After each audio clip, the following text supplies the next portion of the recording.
Today we have an interesting review. We've got the Mahindra Pik Up, but this is a special edition. This is the Karoo Dawn. So naturally I'm going to take it to the mall to deal with some height restrictions.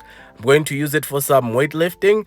I'm going to test out the bundu gear, see how strong it really is. I'm going to drive it around in the dark just to check out its lights. They're proper. We're going to take it out on the highway just to check out the wind noise, and we'll put it in its natural habitat and drive it on a dead road. And as you can see on your screen, much like Android, this review is starting. Wait for it, we're still starting.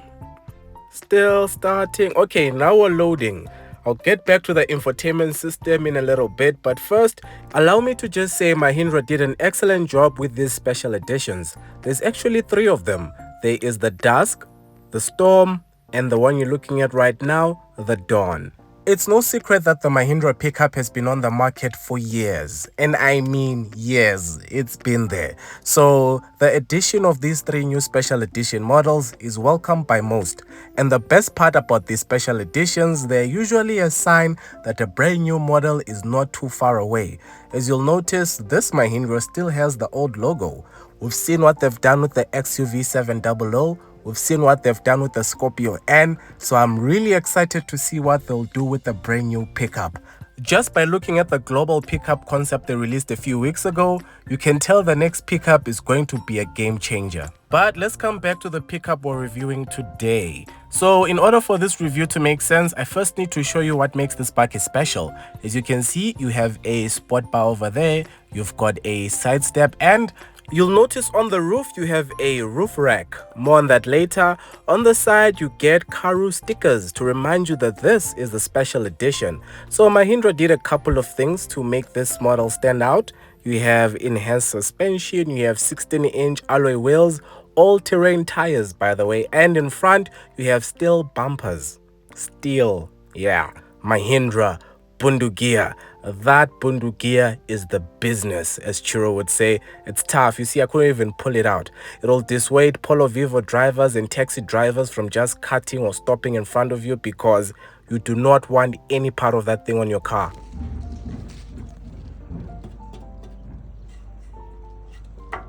Ow. So I took that video when the bakkie was first dropped off. I wanted to test if it was really steel. I can confirm that it is. Now let's take a quick look at the back seats. As you can see, you can fit a child seat. So if you have a baby, don't stress. There are ISOFIX mounts for your baby. And over there you'll notice it has speakers. The whole sound system is not good. It's really not good. Center armrest over there. You've noticed we have leather seats, you have rear air vents, and a slot to put coins. That is your knee room. It's not bad as far as bakkies goes, to be honest. You can sit there comfortably and you have plenty of headroom. We'll come back to the interior, but first I want to talk about driving it on the highway. As you'd expect, off-road it's excellent, but if you decide to take it out on the road, bear in mind it has all-terrain tires, it has the bundu gear, it has the roof rack, so driving around town will sound a little bit like this.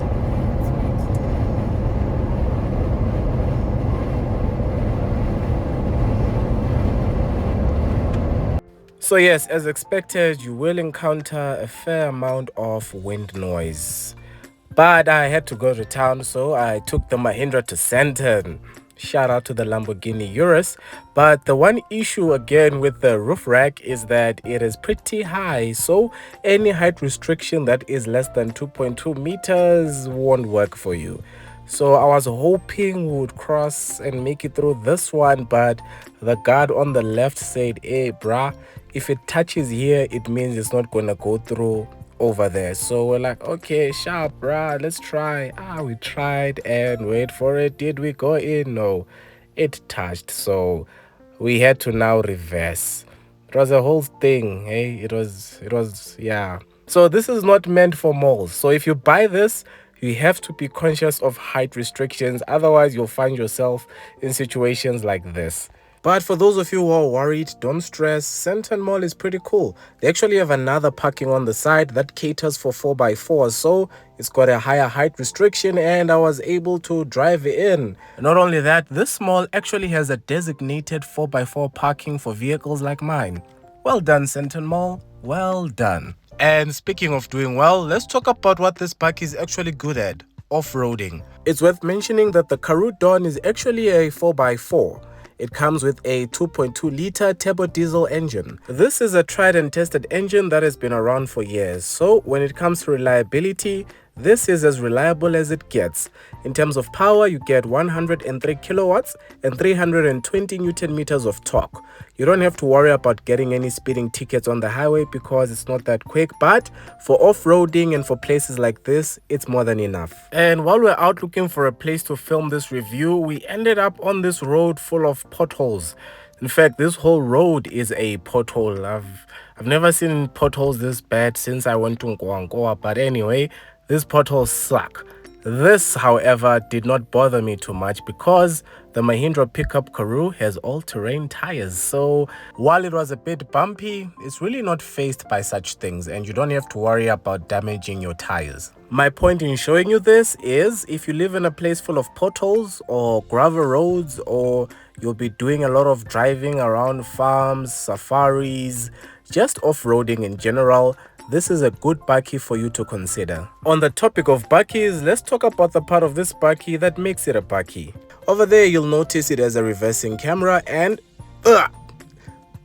very heavy. Be careful with that door. It is not light at all, but that is your load bed, and that pretty much covers the bakkie part of your bakkie. Now, you have the bundu gear at the back as well, so you know you are protected. Moving on to your interior. As I mentioned, this bakkie has been around for years and it's starting to show its age. That infotainment system needs special attention. I'll come back to it a bit later. Over there is where you'll adjust your air conditioning. You have a USB port, a 6-speed automatic, and over there you'll adjust from 2-wheel drive to 4 high and 4 low. Those are your cup holders. One is big, one is small. Mahindra. Anyway, those are your armrests, and yeah, that pretty much covers the front. What I'm holding right now is your multifunction steering wheel. So then, let's talk about the infotainment system. Once you see powered by Android in a car, so far in my experience, it usually means that infotainment system will not be that good. So there is no Apple CarPlay and there is no Android Auto in this Android system unless I missed it somehow. You can use Bluetooth, but most of the time it wouldn't connect. It was a mission. Much like a phone, it has Google, it has Play Store, but it just doesn't work as well as a phone. So to avoid being frustrated, just use it for the radio. Listen to YFM, Metro FM, and leave it at that. The one redeeming feature about having the screen though is it has a very good reversing camera. It should come in handy if ever you need to reverse while you're out bundu bashing. Speaking of the bundus, those lights on the bundu gear are bright. So if you ever go out to a desert, a forest, a safari, or even a karoo, as the name suggests, you'll be able to see exactly where you're going. And speaking of where we're going, we're on the road to 50,000 subs. So if you're watching this video and you haven't liked, please like. If you haven't subscribed, please subscribe. Support local YouTube, guys. It's the right thing to do. Now then, there are two things I didn't mention. The first is that the Mahindra Pik Up Karoo has a cruise control system, basic cruise control system. The second thing is the fuel consumption. I didn't bring up the fuel consumption because I don't know the fuel consumption. I couldn't find it on the infotainment system. I couldn't find it on the dashboard. So yeah, it is what it is. In terms of naming, I've decided to name this car Andile. So then, let's get to our prices. The Mahindra Pik Up Karoo Dawn comes in at 639,999 Rand.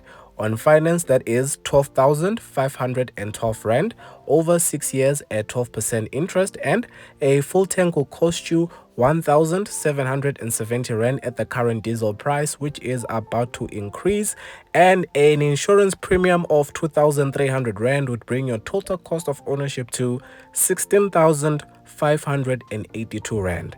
In terms of your warranty, you have a 4-year, 120,000 kilometer warranty and a 5-year, 90,000 kilometer service plan. And that, ladies and gentlemen, is your Mahindra Pik Up Karoo Dawn.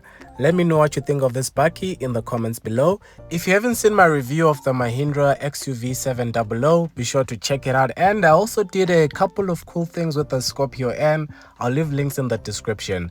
But before you go, don't forget to check out my sponsor, changecars.co.za. If you're looking for a new or used vehicle, they should have it on their website. You can find a lot of great demos over there. You can find other models of the Pik Up. Save yourself some money. But from me to you, until the next one, take care.